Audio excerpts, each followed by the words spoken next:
Haunted Tape Predictions Unveiled. When I stumbled upon an old cassette tape at a garage sale, I was drawn to it by a strange, unexplainable pull.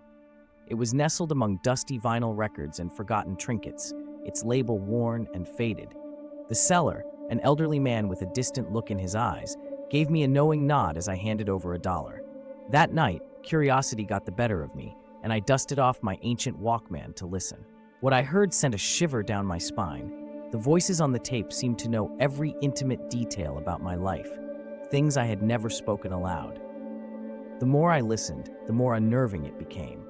The voices spoke of my childhood fear of the dark, the heartbreak I never shared with anyone, and the secret dreams I kept locked away. I paused the tape, my heart pounding, and rewound it to make sure I wasn't imagining things.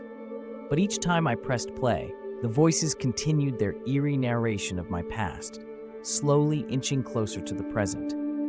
There was something unsettlingly familiar about the voices, as if they belonged to people I should recognize but couldn't quite place. Determined to uncover the truth, I scoured the internet for any clues about the origins of the tape. My search led me to a forgotten forum, where a thread discussed similar tapes found by others. The stories were eerily similar, each detailing how the tapes eventually began predicting future events with unnerving accuracy. My heart raced as I read about one user's tape that predicted their untimely death. The last post in the thread was a chilling warning. Once the tape starts speaking your future, it's too late to stop it. I returned to the tape, hands trembling, and pressed play once more. The voices, now unmistakably my own, began to describe events that hadn't happened yet, but would, in horrifying detail. I heard myself speak of an accident, a moment of carelessness that would change everything. As the tape continued, the voices became a cacophony, overlapping in a terrifying symphony of doom.